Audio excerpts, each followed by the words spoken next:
Lalu siapa kedua polisi yang kemarin datang ke rumah Bang Topan untuk menceritakan kronologinya? Monggo ditebak.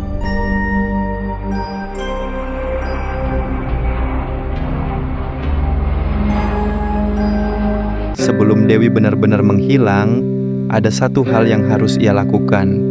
Bukan karena ingin bebas dari rasa bersalah, tapi karena sejak malam itu, malam saat racun dalam pizza menghabisi nyawa Pak RT, bayang-bayang lelaki tua itu terus menghantuinya. Mata Pak RT yang dulu menatapnya dengan heran dan sakit di detik-detik terakhir, terus hadir dalam mimpinya. Ia tak bisa tenang, dan ia tahu sebelum ia meninggalkan negeri ini dengan identitas palsu dan tiket pesawat satu arah, ia harus menemuinya untuk terakhir kali. Pemakaman itu sepi, tak ada suara lain selain derik ranting dan hembusan angin. Makam Pak RT terletak di sisi timur, agak tersembunyi di balik pohon beringin. Nisan sederhana berdiri dengan tenang, tak ada siapapun di sana. Dewi melangkah pelan, menatap batu nisan itu dengan mata berkaca-kaca. Tangannya menggenggam sekuntum bunga putih yang dibelinya di pinggir jalan. Ia berjongkok. "Pak," ucapnya pelan, suaranya parau. "Mungkin saya orang paling jahat yang pernah Bapak kenal. Saya tahu, saya bukan siapa-siapa untuk datang ke sini. Tapi saya harus minta maaf." Air matanya jatuh. Ia tak berani menyentuh tanah makam itu. "Saya yang meracuni Bapak. Saya yang menyuruh orang kirim pizza itu ke kontrakan. Semuanya. Saya rencanakan karena saya benci Bapak. Saya takut Bapak dekat sama Topan.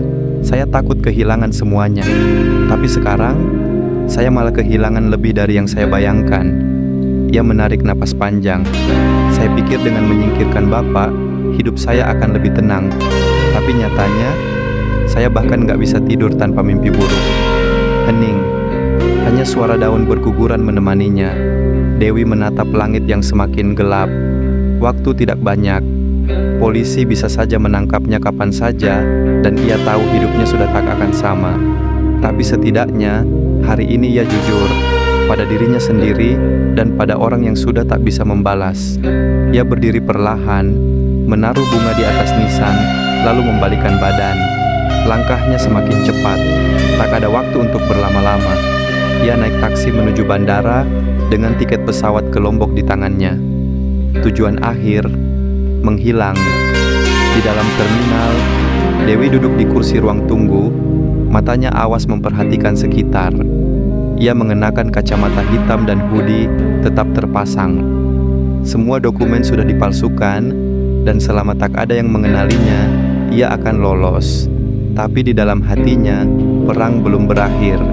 Ia masih membawa luka, kenangan, dan penyesalan. Ketika akhirnya boarding diumumkan, Dewi berjalan cepat menuju gate. Pesawat yang akan membawanya ke Lombok sudah siap. Ia naik, memilih kursi dekat jendela. Saat pesawat lepas landas, ia menatap awan di luar. Kota ini perlahan menghilang dari pandangan, bersama dengan semua yang pernah ia kenal. Ia tak tahu apa yang menunggunya di Lombok. Hanya ada satu tujuan, bertahan hidup. Namun takdir punya rencana lain. Beberapa jam setelah pesawat mendarat, saat Dewi baru saja melangkah ke Bandara Internasional Lombok, dua pria berpakaian rapi menghampirinya. Salah satunya menunjukkan lencana polisi. "Dewi Wijaya?" tanyanya tegas. Wajah Dewi membeku. Ia tahu saat itu juga semuanya berakhir. Ia tak menjawab, tak melawan. Petugas lain segera memegangi tangannya dan memborgolnya di tempat. Para penumpang lain menoleh, berbisik. Polisi mengonfirmasi identitasnya dan membawanya ke sudut ruang tunggu. Wajahnya kini terekam kamera pengawas, dan dalam hitungan menit, ia menjadi berita utama di televisi nasional. Duduk di kursi dengan tangan terikat, Dewi tak lagi menangis. Ia hanya menunduk, pasrah. Dalam pikirannya, makam Pak RT kembali terlintas. Mungkin permintaan maafnya tak pernah cukup, tapi setidaknya ia sudah mencoba. Dan walau hidupnya akan berakhir di balik jeruji besi, ada bagian dari dirinya yang merasa lebih ringan karena kebenaran akhirnya menang. Pesawat boleh membawanya pergi, tapi dosa tak bisa disembunyikan dari langit. Dan kini Dewi harus membayar semuanya.